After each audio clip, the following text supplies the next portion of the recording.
Welcome back to Coffee and Conversation. And yes, there really is coffee today. Now, I'm sure this video probably looks a bit darker than usual.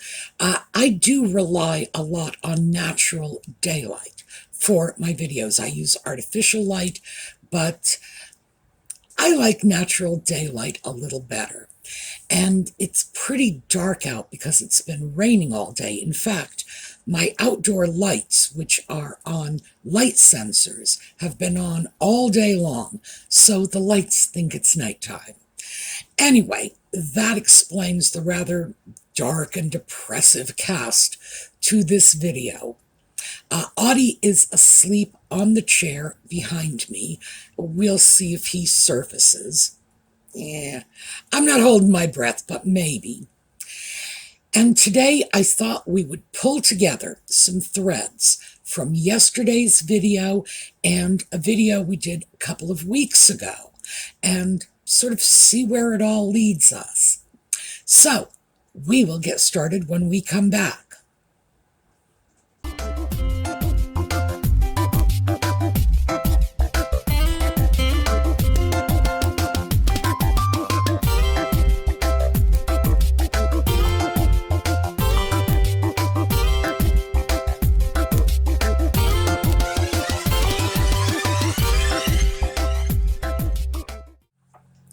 So, before we get into that, I want to address, it's related in my mind, but I'm not sure if it's actually related.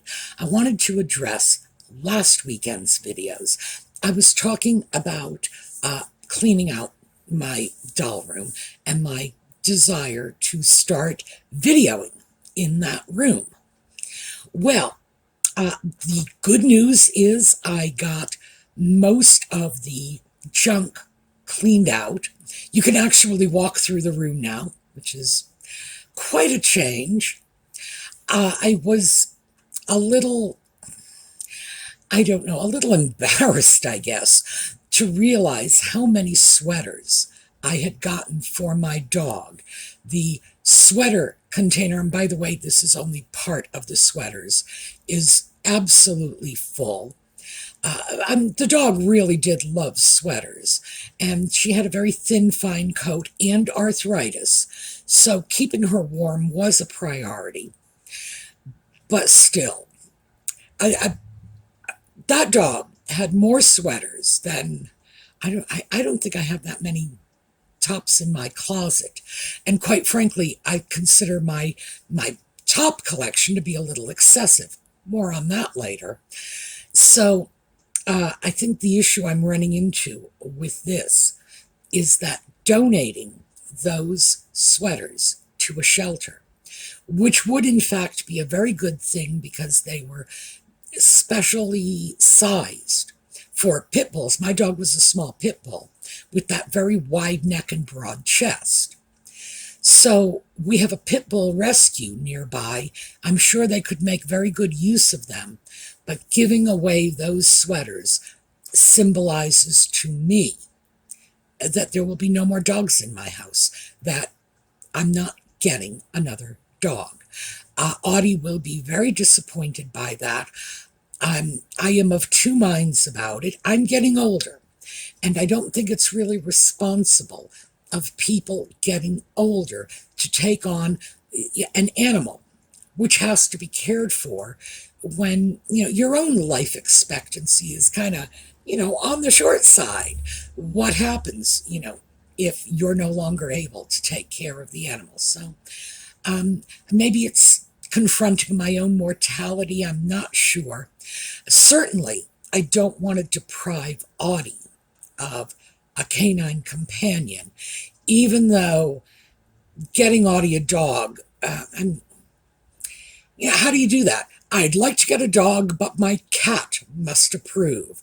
Yeah, I'm not 100% sure anybody's going to go for that as a purchase strategy. Yes, I'll buy the dog, but if my cat doesn't like it, the dog comes back. No. So, I don't know. I'm not sure where I am on this, but it is getting a little, it's getting a little emotionally murky for me. But nevertheless, I can ignore the dog sweaters and start sorting out things in the rest of the doll room. And the cleaning for me is usually the easy part. I can just clean out the mess. It's the sorting that catches me, because when I sort things, I want to do this one and done. I want it sorted, I want it to go into its permanent spot, and I never want to have to worry about it again. I like solved problems. I don't like ongoing problems. So when I go in to sort, it's always like this huge, major undertaking. And things like, I will sort out my sock drawer is not an option, because the sock drawer is going to be emptied out along with all the other drawers where I think I might want to put my socks later, etc., etc. And I have a way of turning a very small and manageable project into this giant, life-changing undertaking. And this might be a good opportunity for me to examine this. Like, why do I do this? Is it absolutely necessary for me to be this crazy about it? Who knows? But thought I would share that with you, mostly because we are not filming in the doll room today, and I imagine many of you have noticed that. So, moving from that, 2 weeks ago, I spoke about figuring out how much time we spend in our daily lives doing certain activities, so that we can get some sense of how we need to be dressed for much of the time. And let me just show you. Here's the chart that I had created for this, because, oh yeah, you give me a spreadsheet and a pie chart and I'm just in hog heaven.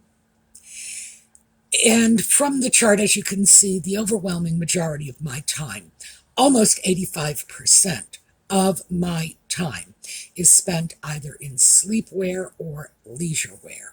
And by leisure wear, I mean clothes I wear sitting around the house. For some people, it is sweatsuits, although I've known some people who have slept in sweatsuits, so who knows? Very versatile items, I guess.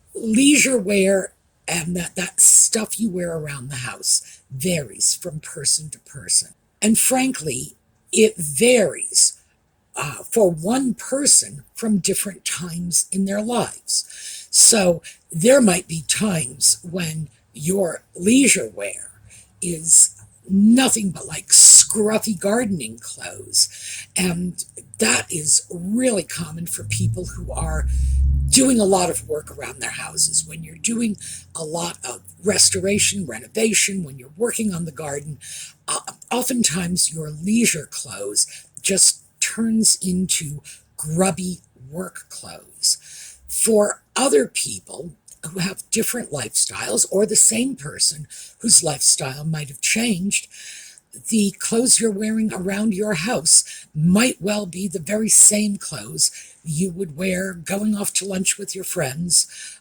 or going out shopping at a better store. It all depends. So for me, I realized that my leisure wear had gotten a bit on the scruffy side. And my solution for this was to take, I'm going to throw that chart up again so that you can see my little pie wedges, to take the little 5% of what I call casual wear. By the way, that's where most of my clothing by volume fits. Take that and start migrating those things into the leisure wear pile, and start disposing of the things in the leisure wear pile that I really shouldn't be. I don't have any excuse for dressing like I am ditch digging. I really don't. Although I'm very comfortable in ditch digging clothes. But I'm also not very comfortable with somebody dropping by and surprising me and catching me off guard in ditch digging clothes. And 2020 sort of eliminated that as a problem and made me much more comfortable in clothes that are probably a little too worn or just too shabby or not nice enough to be in my wardrobe, period, in any capacity. And that is a problem for me because I don't like getting rid of clothing. I came from a very large family, and I never had a lack of siblings or cousins or even the younger siblings of friends to pass clothing on to. And I could always feel like something that I had loved and cherished for a year was going to somebody else and they could love and cherish it for a while. The idea of just tossing clothing is just repellent to me. And when we get into the sort of loungewear, the leisure wear around the house, things that don't have much of a resale value, especially if they're a little worn or a little scruffy or a little stained or whatever, frayed around the edges, it's not the sort of thing you can feel good about donating. So my goodness, if you have more dish rags than you actually need, so you can't cut it up, for cleaning supplies, it does pretty much mean throwing it away. And that's kind of been a problem for me. So that was one that I had to swallow hard and say, no, this has to stop. So what I did decide from that is that sort of casual wear category, which is 5% of my time, really was not entitled to like 90% of my tops, 80% of my sweaters, etc. So some of the items in my closet are getting downgraded. And here, this is a really good example. This is a sweater. It is a wool sweater. It is very nice. It's not extremely expensive. So it's here. Well, let's. All right. You can come up. As you can see, we have company. Here we go. Do you want to? Here, pick up your little face. Let them see you. All right. It is a nice Aran sweater. I paid $85 for it, which is not an exorbitant price to pay for a sweater. It's 100% wool, and I had it shipped in from Ireland. So I consider $85 for what I was buying to be quite a bargain. So, having justified the fact that, no, I'm not spending like some sort of rock star, I'm really not. I'm trying to be conservative. Because I had shopped for this carefully and I took a lot of time to pick out what I wanted, it was in that casual category, the sort of thing that I will wear out to go have lunch with somebody, to go shopping at a better store, etc., etc. It was not in my loungewear collection. Well, it is now. Primarily because I really need to wrap my head around the fact that it would be nice to get some use out of these things rather than have them packed away in boxes and not really seeing the light of day very often. The part that kind of rankles is I could go down to Walmart and for $85 I could get myself 4 or 5 perfectly serviceable ditch digging level sweaters. So yeah, but I need to stop thinking like that because in fact I am not doing heavy work in the yard. I am not doing restoration work around the house. Or if I am, it's more minor these days. It's not involving a sledgehammer. I'm still thinking back to when I was younger, and I really was very happy to get involved with, trenching tools and sledgehammers. Now, Yeah, I think those days have passed me by. So that was how I began to deal with the disconnect between the amount of time I was spending in clothing and the type of clothing I was spending it in. So that leisure wear wardrobe needs to be bumped up because that's where I am spending the vast majority of my waking hours. So I learned something from that exercise. And I'm still learning from it. But time will tell as things go on, am I able to maintain this? And am I going to go sliding back into my old habits? Because they did get very, very comfortable in 2020. I really did get very, very much at one with the idea that I could get up on a Saturday morning and not even get dressed. I could walk around in my jammies and my bathrobe all day long. Fortunately, I didn't give in to that too often, but still, 2020 gave me permission to do that. And now I need to sort of forcibly retract that permission. And any of you who have ever had children know that that is quite an undertaking. So, fighting that little battle with myself. The next thing I wanted to touch on was the whole concept of neutrals, which we discussed yesterday. The choose your own neutrals.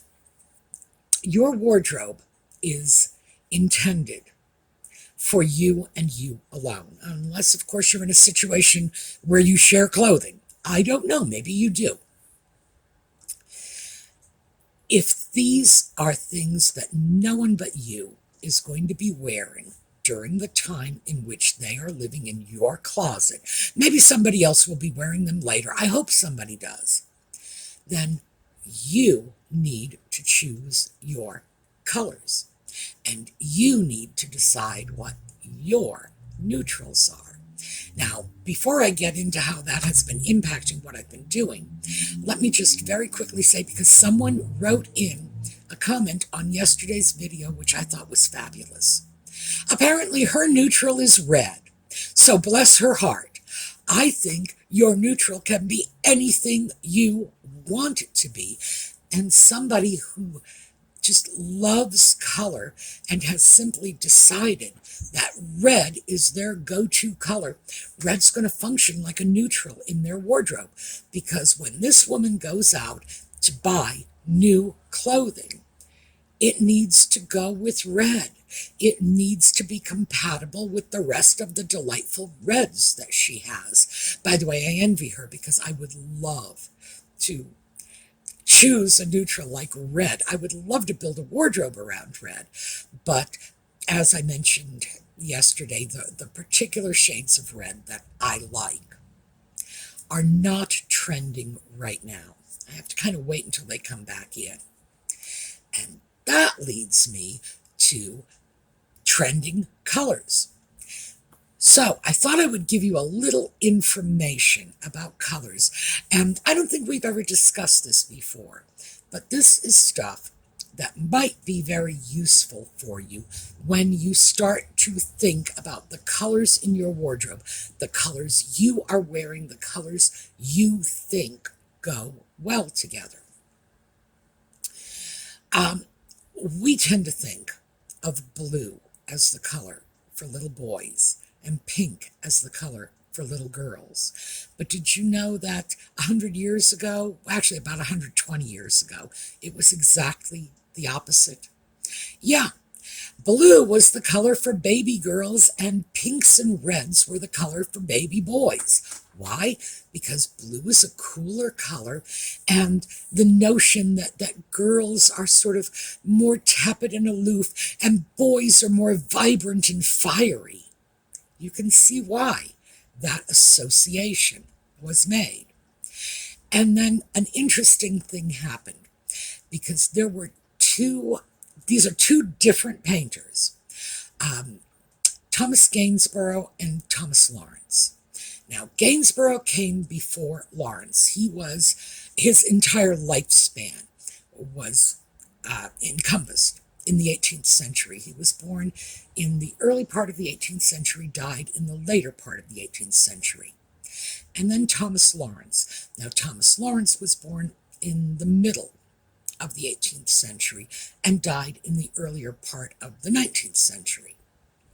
So, these are portrait painters, and they created at completely different times. There was no relationship between the two at all.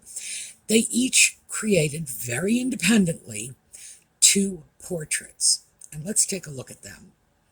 Now, Gainsborough's portrait is the boy, and it's called Blue Boy. And Lawrence's portrait is the girl. It's portrait of Sarah Bennett, I think. Sarah something or other. I do not remember. I will go look it up and make a note of it for you. And these 2 18th century, actually I think Lawrence's portrait was early 19th century.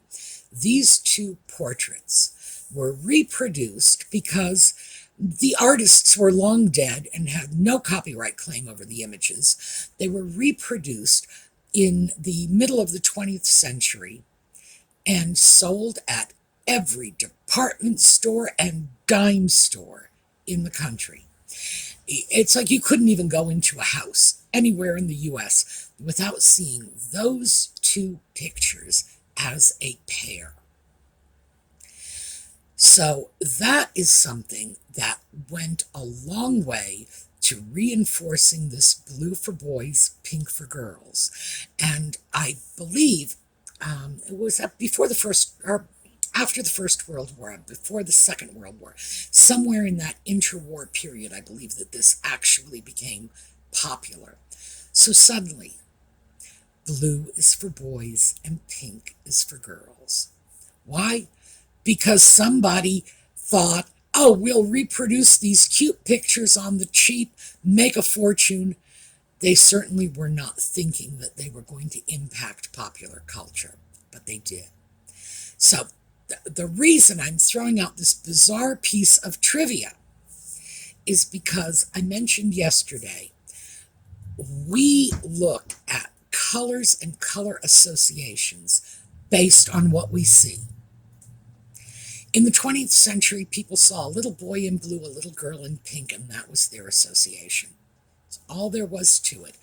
Interestingly enough, the previous century, exactly the opposite. But while we're talking about the 19th century, in the 19th century, if you were a woman choosing the color of your clothing, you would choose it based on the characteristics that were associated with your hair color. Is that bizarre or what? I mean, it's just like, it's crazy. It's just like, you just wonder what people were thinking. In the early 19th century, the Jane Austen era, just to sort of bring it home for you, it was thought that women with blonde hair should be wearing pink. And the reason they should be wearing pink because it's a soft pastel, and blondes were timid and tepid. They didn't have extremes of emotion. You know, it's like, oh yeah. Well, those people did not see my temper tantrum in the doll room, I can tell you that. Brunettes, however, with their more fiery temperament, would get stronger colors to match, their emotional characteristics. It's like, what a load of hogwash. But this hogwash actually influenced people for a very long period of time. And this was just 19th century hogwash. There was 18th century hogwash, 17th century hogwash. You name the century, and someone was willing to make bizarre generalizations about women. The one thing that happened in the 19th century that enabled women to break out of that, oh, we must always be in pastels, was the death of Prince Albert in the UK. When Queen Victoria went into mourning, which she did very famously, and began wearing black, suddenly black became a very acceptable color for women. It was not before then. It was absolutely not. If you wore black, it was undoubtedly because a close relative died. And even then, there was a good chance you would wear white instead. But Victoria's mourning period made black acceptable. And by black becoming acceptable, the whole range of darker and more saturated colors also became acceptable. So you could wear dark blue or fire engine red because of that sort of shifting of the paradigm by seeing the Queen of England wearing black all the time. Actually, the funny thing is, people didn't really see her that often because Victoria did not make a lot of public appearances when she was in mourning. She made many, many more during Albert's lifetime, but she was photographed and drawn, and those images were in very, very wide circulation all over the world. So she had an impact, even if she was at home, sitting in the rocking chair mourning her dead husband.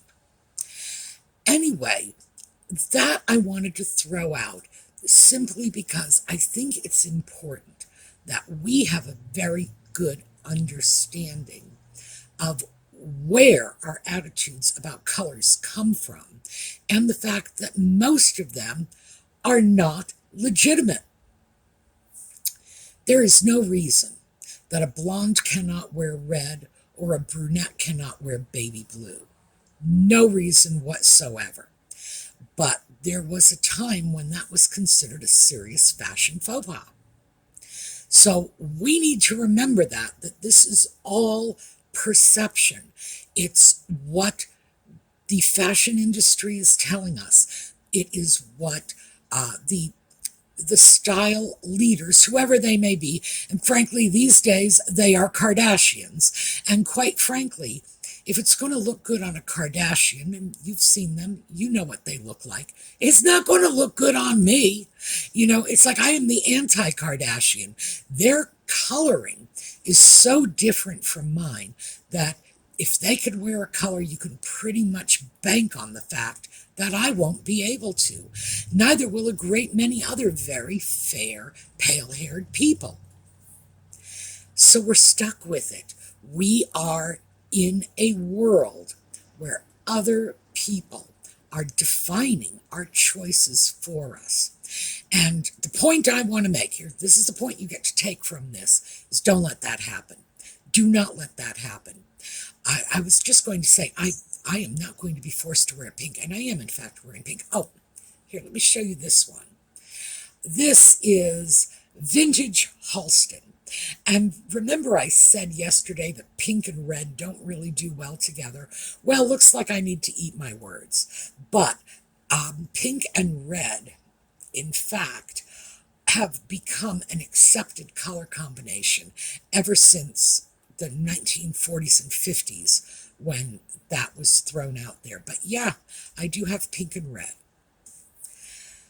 Anyway, moving away from that, I am not going to feel forced to wear pink. A pink dress with a gray sash. Seriously, that is an exact quote.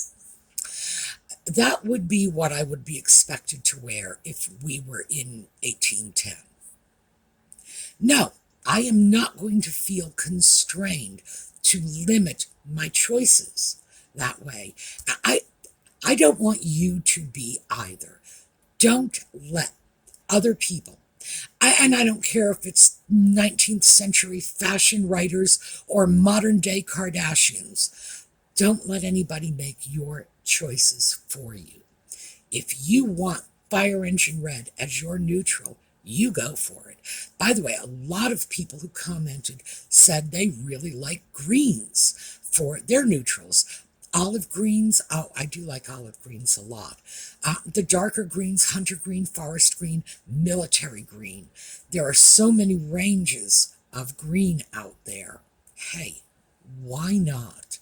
And choose accordingly, but choose what is making you happy. So this is my pulling it all together. Where this goes from here is that leisure wear wardrobe that I need to bump up a little so that I am no longer embarrassed if somebody knocks on my door because I am wearing scruffy ditch digging clothes, also needs to reflect the colors that I like, the colors that I feel look good on me, and not the colors somebody else has defined as the go-to neutrals. I'm usually pretty good about that, but I have been a little swayed lately, and I need to watch that. And if we are looking at something globally, looking at color choices along with the kinds of clothing that our lifestyle is making use of. Do you go off to work in business suits every day? You're going to have a very different wardrobe distribution than I do. But you need to look at organizing your wardrobe to fit your needs. And I am doing this. This is something I am working on. As I get further along in the process, I will share my successes and my failures, and we'll see where we go from here. All right, that is what I have for you today. We are going to take a look at a slideshow on the way out.